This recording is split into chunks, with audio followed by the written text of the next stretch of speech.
the Telestai of the 21st century. Very well. Thank you for the opportunity to be here. So we want to get started on the foundations here. Would you explain exactly who the Telestai were, or the Gnostic, better known today?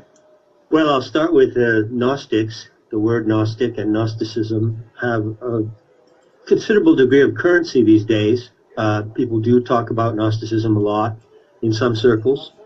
The Gnostic Gospels by Elaine Pagels was published about 20 years ago, and that was sort of the breakthrough book that brought the subject of Gnosticism into the mainstream.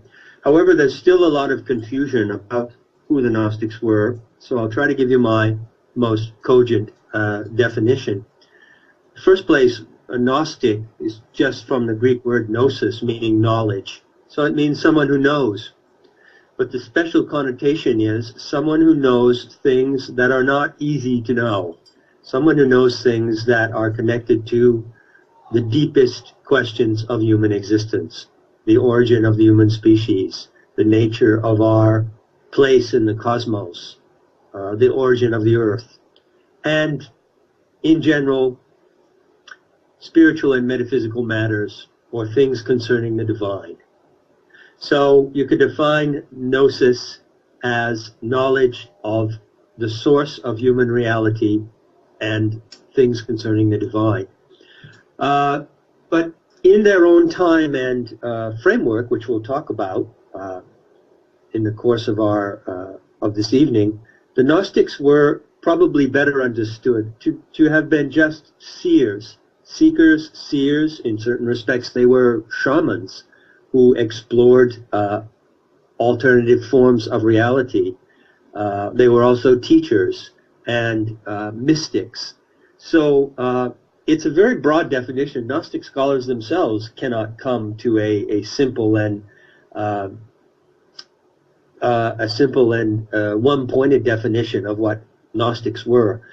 But I think the best approach is to consider that they were men and women in the ancient times, in pre-Christian Europe, who had a deep understanding of spiritual matters and of the nature of the natural and supernatural worlds. They were seers, teachers, and mystics.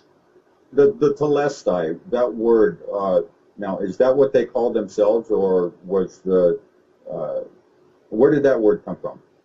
The word Telestai is a really important word in our understanding of the Gnostic phenomena. Telestai, that's the plural, and the singular is Telestes. So you would say that a single person, such as you or I, is a Telestis, and the plural is the Telestai. Telestai is a word that means those who are aimed. It comes from the Greek root telos, meaning aim or purpose.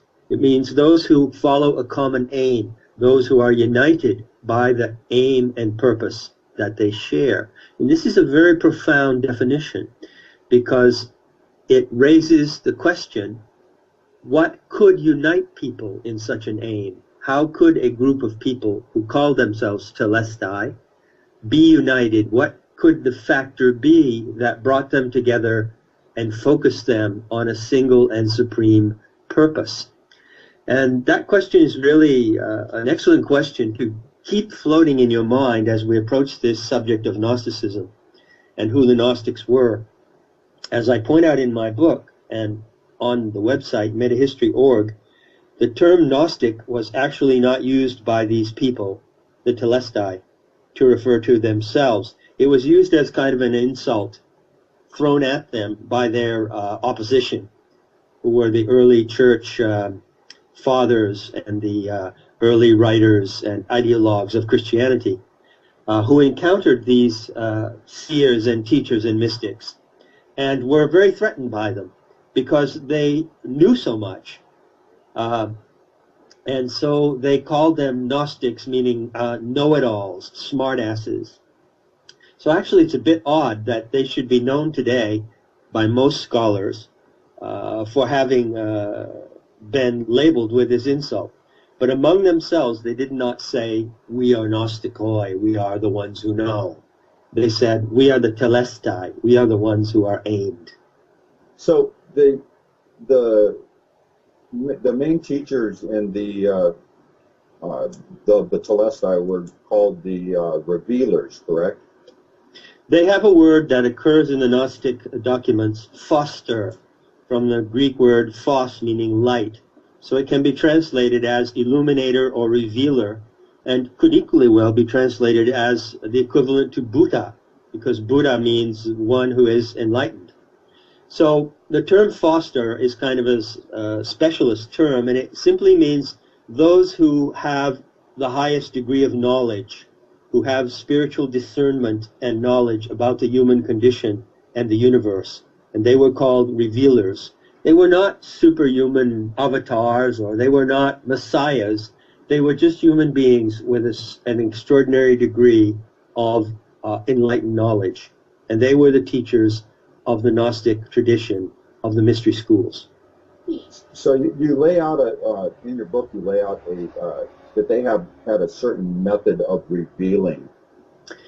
Well, they were teachers, and their method of revealing was to, first of all, practice a path of knowledge that allowed them to access deep understanding of the universe. They did this through what we would call today trance states. They entered into trance, sometimes through the use of meditation, sometimes through physical practices such as yoga, and sometimes through the use of sacred or psychoactive plants. And in these trance states, or these states of heightened awareness, which is typical of shamanism, they understood secrets of the universe, and then they turned around and revealed or taught what they learned to their students. So what was the foundation of their doctrine? What is the founding theology, or I don't know if that is the correct word. I suppose theology would fit here. Yeah, theology in a way fits, in that the theology means the science of divine matters. Very good question. The founding basis of the Gnostic worldview, or the practice of Telestai, was that each human being is endowed with a germ of divine intelligence. And they called this, in the Greek language documents, is called the nous, N-O-U-S. Now, nous is the root of our word, noetic and noetics. I don't know if you're familiar with that term. It's not exactly a mainstream term, but noetics means the science of knowledge, the science of the study of consciousness and knowledge. So they were, let us say, noetic scientists. And the fundamental principle of their practice was that each human being has within himself and herself a germ of the divine intelligence that has actually been planted in us by gods or divine beings that they called aeons, A-E-O-N-S. And the purpose of Gnostic practice was just to cultivate and to develop and evolve and express this divine intelligence.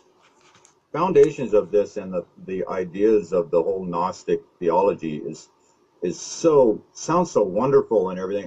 It just would make somebody wonder what happened to it. If it's such a great theology and way to live life and experience what we have here on this planet, what factor brought them to non-existence practically in this world?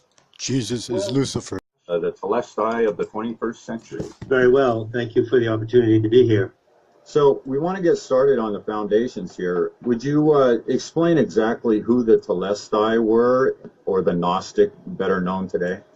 Well, I'll start with Gnostics. The word Gnostic and Gnosticism have a considerable degree of currency these days.